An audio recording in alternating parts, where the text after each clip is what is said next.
Topic natin po, mga chronic pain, yung mga sakit sa katawan, yung mga lamig, yung mga nodule natin dito, ano dapat gawin, ano bawal gawin, and hopefully bibigyan ko kayo ng tips kung kaya gawin to ng walang gamot.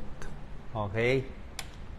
So, chronic pain, yan talaga mahirap. Minsan, likod. Maraming pwedeng sumakit eh. Pwedeng likod, pwedeng shoulder, pwedeng leeg, pwedeng kasama sa sakit. Ibig sabihin, laging may masakit sa katawan mo hanggang ma-stress ka. Pwedeng arthritis ang dahilan. Pwedeng rheumatoid arthritis. Pwedeng lupus, autoimmune. Pwedeng low back pain. Okay, may tinatawag na fibromyalgia, masakit buong katawan. Pwede may injury. Pwedeng may naoperahan, tapos after ilang years, masakit pa rin doon sa inoperahan. Pwedeng may cancer, pwedeng may nerve damage o naiipit na nerve sa spinal cord. Marami yan. Pwedeng injury, arthritis, rheumatoid arthritis, endometriosis sa babae o chronic fatigue, laging may masakit. Bukod sa medical na gamutan, ituturo natin, di ba? Ako po isang internist cardiologist. Naniniwala din ako, malaking connection sa chronic pain yung mental health. Ibig sabihin yung emotion, ugali natin, kahit yung meron pa nga mga spiritual beliefs eh. Siyempre kung ano paniniwala mo. Let's say may galit ka talaga, mainitin ang ulo mo, galit ka sa kapwa mo, mas na high blood sila, mas nagkakasakit sa puso. Meron kang inis, galit, pero hindi mo nalalabas, kinikim-kim mo. Kaya nga nagte-tension headache, nagma-migraine, nagla-lockjaw, mga chronic back pain, minsan stress yan eh. Sobra kang galit sa tao, na-stress ka kaya tumitigas. Yung mga may nervyos, may anxiety, may depression, ano yung mga sakit, tiyan naman laging masakit, irritable bowel syndrome, heart palpitation, ano yan, anxiety din yan, mitral valve prolapse. Meron naman yung sama ng loob o galit sa ibang tao. Minsan, may mga autoimmune na disease, yung mga psoriasis, lupus, rheumatoid arthritis. Hindi mo alam ba't minsan umaatake sila, lumalala. May time naman kalmado sila. Pero marami dito connected sa stress. Ayan, autoimmune, lupus, rheumatoid arthritis, multiple sclerosis. So kasama to sa gamutan natin mamaya. Paano mabawasan yung tamang outlook, tamang mindset para mawala yung chronic pain. Minsan kasi itong chronic pain, ang hirap talaga mawala.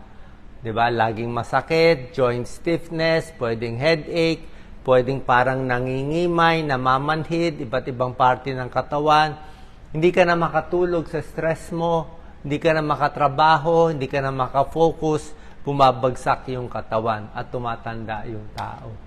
Katulad niya, kahit anong parte pwede sumakit. Kamay, siko, likod, ito very common, leeg, stiff neck, dito sa spine, dito sa likod, carpal tunnel, frozen shoulder, pati dito, iba't ibang parts.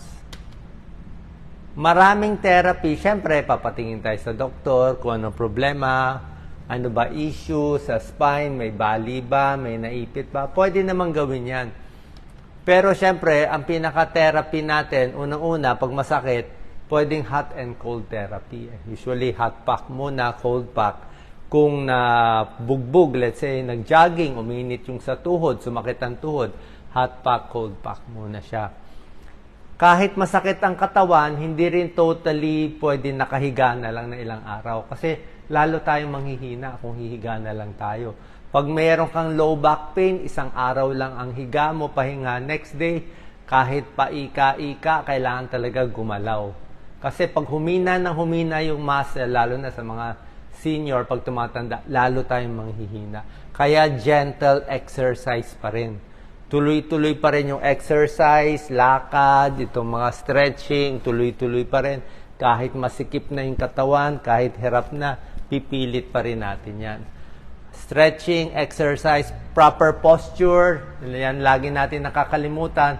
Isang problema kaya masakit ang katawan, lagi nakaupo. 6 hours, 8 hours nakaupo sa trabaho, nakakalimutan natin, dapat tama yung posture. Pag hindi ka pa aware, pag hindi ko nakita, makukuba tayo eh. Lalong kuba, lalong sumasakit ang likod. Isa pang problema, itong forward head. Kasi lagi nga tayo naka-computer, lagi tayo nagbabasa, nakatingin, naka-forward head tayo eh. Yan ang mga bawal gawin, nakaganyan. So, ang tip natin, chin tuck. Dalawang daliri, press sa chin, chin tuck mo siya, para umatras yung ulo. Kasi pag yung ulo nakadiretso, relax yung leeg. Pero pag naka-forward head, mabigat yan. Pag mabigat, pag ginaganyan ko ang ulo ko, sumasakit ng likod ko. Kasi tuloy-tuloy yung muscle mula dito. Mula dito, masakit, sasakit sa likod. Konektado siya. Isang diretsong muscle lang yan. So, proper posture, rubber shoes, supportive footwear. Dapat yung kama natin, yung tulog, napakahalaga. Pag kulang sa tulog, mas masakit sa katawan. Depende sa mattress talaga. Pag sobrang tigas, masakit sa katawan. Sobrang lambot, hanapin nyo yung babagay sa inyo. Masahe, very important. Okay? Lagi ko tinuturo, meron tayong mga self-massage, meron ako mga video sa self-massage, pero sa Pilipinas, yung mga bulag na nagmamassage, maayos din yun. O, hindi siya spa, iba yung spa. Itong massage na therapy. Kaya lang sa massage, medyo hit and miss eh. Kailangan makahanap kayo ng magaling na at marunong na nagmamassage. Kasi pag hindi marunong, ang mangyayari, baka malakasan niya masyado. Sabi mo, wag lang hard. Dapat mild lang o moderate lang. Kasi pag lakasan niya masyado, mamaya magkamali, may mabali pa. Diba? Hindi natin masabi, may ma-fracture. Baka madiin na niya masyado, masira pa yung ribs natin. So, dapat yung marunong lang. Baka masobrahan din. Tapos, bukod sa massage, usually, ini-stretch ka pa nila eh. O, hindi lahat marunong mag-stretch. Dati, pag sa probinsya, madalas nagpapamassage ako. Minsan, yung isa doon, biglang tinaas yung paa ko eh. Ginanong-ganon, ito yung paa ko, diba? Ginanong-ganon niya agad. Tapos, ilang oras hindi ako makalakad. Kasi nga, hindi mo pwede biglain yung paa mo na ginaganon bigla. Kahit anong bagay sa katawan, gentle lang. Yan, gentle stretch, gentle stretch. Hindi pwede yung bouncing. Ayaw natin yung bouncing, yung kamay mo ginaganon-ganon, or yung paa ginaganon, mapupunit siya eh. Hindi siya pang bounce eh. Kaya pag ginanon yung paa mo bigla, pwede mapunit yung mga muscle natin. So, ganun nga, pag hindi marunong, mai-injure. So, dapat hanap tayo ng marunong. Stress reduction, tuturo ko mamaya. Sa physical therapy yan, stretching, exercise, ultrasound, ito sa PT ito, pero magbabayad tayo sa ospital o sa therapist. Merong TENS, may tulong din yan, massage, tulad na sinabi ko, may dry needling, para siyang acupuncture, hot pack, cold pack, at huwag magpapataba, bawal overweight. Pag overweight tayo, malaki ang tiyan, sasakit ang likod. Pag overweight tayo, sasakit ang tuhod, sasakit ang paa. So, dapat mas payat, mas okay nga eh. Tapos, nag-exercise pa rin pa konti-konti. Hindi pwede walang exercise. Other tips, dapat stay active. Hindi pwede higa na higa. Mamaya yung healthy diet, tuturo ko. Good posture. Maraming tubig iinumin. Kasi kailangan mo ng water. Nasisira yung muscle mo, laging masakit eh. Di ba? Yung joints mo masakit, kailangan mo ng fluid. Di ba? Kailangan may fluid ang joints natin. Kailangan maraming tubig, 8 to 10 glasses. Sapat na tulog. Tapos, wag din naman sobrang pagod. Dapat pacing. Lakad, pahinga, exercise, pahinga. Medyo hati-hatiin yung exercise sa buong araw. Physical therapy, tuloy-tuloy lang ng mga hobbies natin. Minsan, nalilibang tayo sa ginagawa natin. Sa back pain, unti-unti dito. Ito talaga maganda sa back pain, yung mga hamstring stretch, pero dahan-dahan. Habang may back pain kasi baka mag-spasm, baka lalong lumala. Diba? Ito, maganda to, pero pag kaya mo lang unti-unti para bumaliktad yung spine natin. Kasi the whole day nakakuba na tayo, ito pabaliktad. So yung kuba ng likod natin, pag ginawa mo tong stretch na to, bumabaliktad siya. So mas nare-relax yung mga muscle. Ito parang Arab pose or child pose. Masarap din to. Ito, binibend yung knee. Dahan-dahan lang. Minsan masakit sa tagiliran. Kung mataba ka, unti-unti. Knee to chest, maganda rin to. Pero unti-unti, pag may back pain, baka lalo kayong masaktan. Okay? Sa massage din, dapat yung marunong nagmamasahe. Kasi merong mga lamig-lamig dyan eh. Ang lamig is nodule eh. Nodule. Ibig sabihin, tumigas yung muscle. Ako may nodule ako dito malaki. May nodule ako dito sa likod, dito sa may ribs. Sa QL tawag dito, quadratus lumborum eh. So, yan yung mga lamig ko, yan yung mga injury ko dati, niluluwag-luwag lang siya, nilalambot.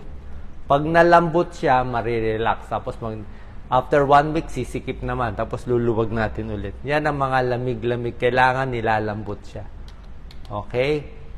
Pag sa doktor, bibigyan kayo ng over-the-counter medicine, yung mga mefenamic acid, tramadol, ano pa ba, yung mga ibuprofen. Pero para sa akin, ilang araw lang at hindi ko masyado nire-recommend. Unless may injury o sobrang sakit, bibigyan ka ng doktor 3 days, 1 week. Maraming side effect. Okay? Maraming side effect. Possible masira ang tiyan, magka-ulcer, pwede ma-high blood, nakaka-high blood din yung pain reliever, pwede ma-kidney disease, ma-kidney failure. So, may small chance masira ang katawan natin kakainom ng pain reliever. Kaya sa akin, mas gusto ko tong natural remedy, hot cold pack. Kung gusto nyo pain reliever, ito na lang. Pain reliever na cream. Mahal to, parang 400 pesos yan eh. May mga ketoprofen cream. Mas okay yon yung pinapahid lang. Mas less yung na-absorb sa dugo. Yung opioids, ano to, baka ma-addict tayo. Pero pag sobrang sakit na to, baka pang cancer pain na to. Yung iba pa nga, binibigyan ng antidepressant, anticonvulsant, gabapentin, pregabalin. Pero hindi ko na gano'n nire-recommend to. Kasi depende nga, punta kayo sa doktor nyo, itry nyo kung ano mas okay sa inyo. Pero kaya nga chronic pain eh, nakakainis dahil napakahirap para hindi magamot-gamot siya. 'Di ba? Sa pagkain, iwas sa mga inflammatory foods. Pagkain nagkokos ng pamamaga, inflammation at sakit, itong mga fast food, unhealthy food, processed food, masyado matamis, junk food, processed foods. Gusto natin yung mas magaganda, luya, bawang, turmeric, gulay, pineapple, may bromelain, bawang, turmeric, ito, peppermint, oatmeal, luya, ito yung mga magaganda. Oh. Tubig, tulad na sinabi ko, hindi dapat magpaka-dehydrate. Blueberry, mahal. Di strawberry na lang tayo, bawas inflammation. Isda, sari-saring isda, may omega-3 fatty acids. So, bawas sakit sa katawan, bawas inflammation. Yogurt, pwede sa mga may irritable bowel.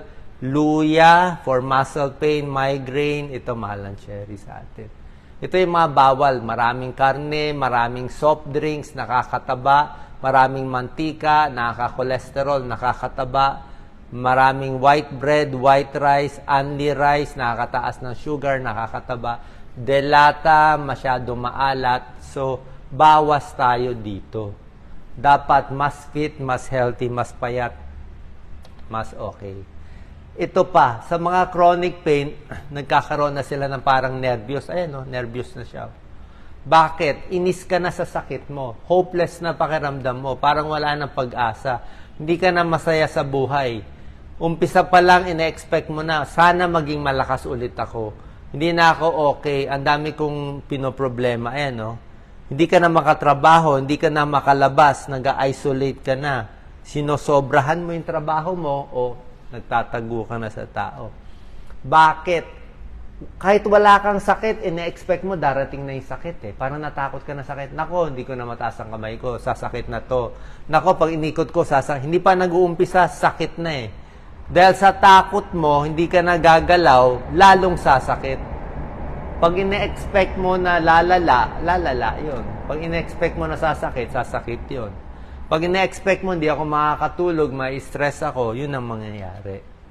Kaya nga, merong mga spiritual principles, kahit anong sakit, cancer, chronic pain, yung mga positive thoughts. Mas mabait, mas matulungin, mas forgiving, maganda, walang kaaway. Huwag na tayong manira ng tao. Biro mo, masakit na nga katawan mo, may kaaway ka pa sa social media, magmumurahan pa. Parang useless Useless di ba? Maiksi lang ang buhay, makikipag-away. More helpful, more humble, more committed, more compassionate, mas empathetic, matulungin.